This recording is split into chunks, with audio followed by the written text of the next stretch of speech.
So today we're taking a look at the brand new DJI Pocket 3 by DJI versus the iPhone 15 Pro to see which one is the better option. Now obviously they say the best camera is the one you have with you, and probably 90% of the time the camera people have with them is their phone, aka the iPhone 15 Pro. But with the Pocket 3 being new and so small, this might be a good contender for something to carry about with you all the time. So in today's video I'm not going to be adding any effects, any color grading to the actual footage. I may record separate because they do both record S-Log footage, so I may record a separate section towards the end where the footage is color graded on both.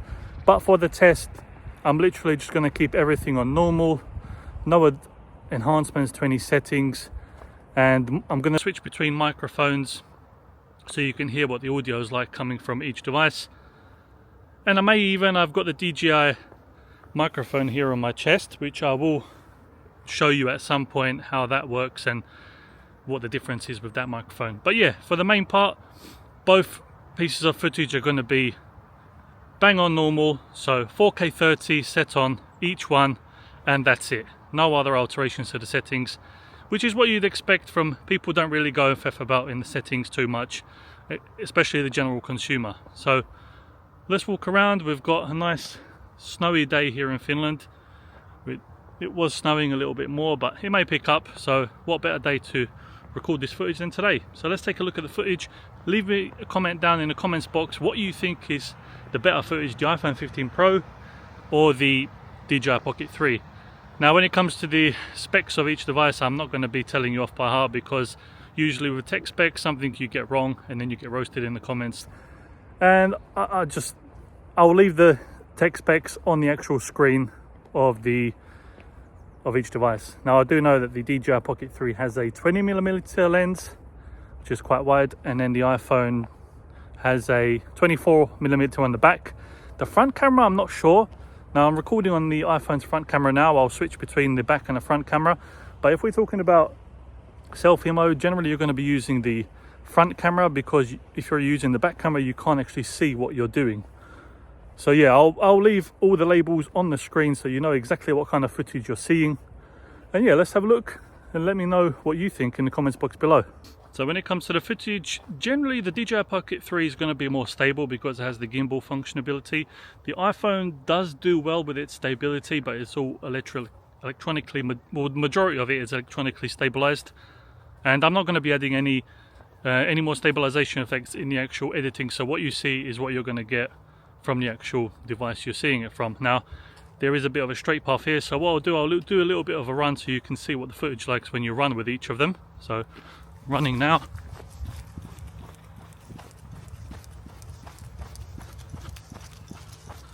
And of course this is with the iPhone front camera.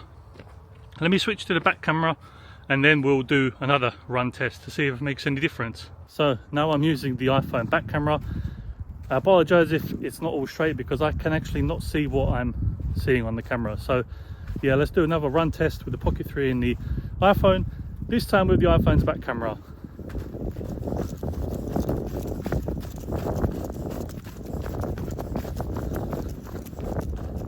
There we go. So yeah, let me know how that did. Which one do you think did better in that? I won't know until I edit the video.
seems to have picked up a bit now. And trust me when I say my hands are freezing at the minute. Leave a like and a subscribe to the channel would be greatly appreciated for all my sacrifices.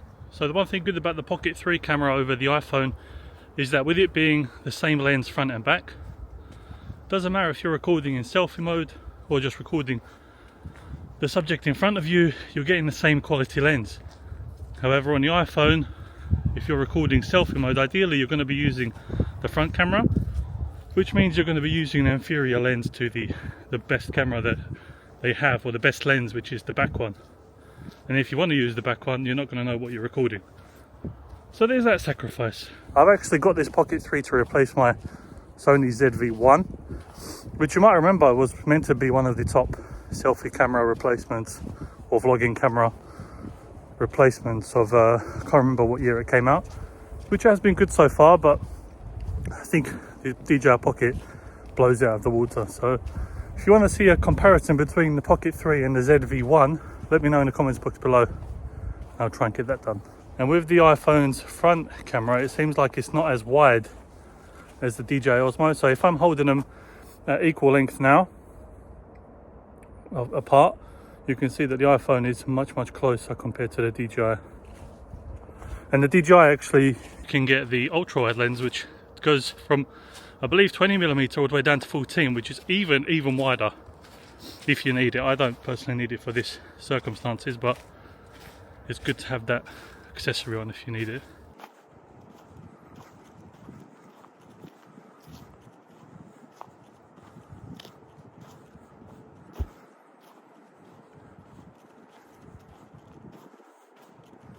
So you didn't think I was going to leave you without one more stabilization test. This one's going to be uphill, so you get to see me run one more time and see what is more stable. So iPhone 15 Pro, DJI Pocket 3, final stabilization test. Let's see.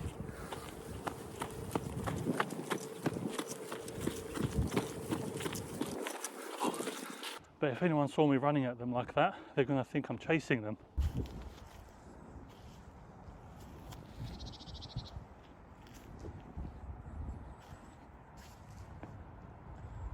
Both the DJI Pocket 3 and the iPhone 15 Pro do go up to 4K 60.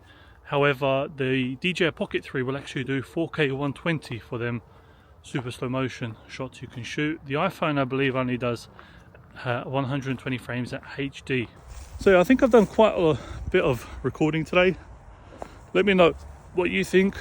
And of course, this is log footage now, color graded, that you're watching at the minute, with iPhone on one side and DJI Pocket on the other side. In my opinion, DJI Pocket is going to be a very popular camera this year, and it's probably one of the most talked about cameras this year, in my opinion, by the general consumers. Obviously, you've got the people that are very into cameras.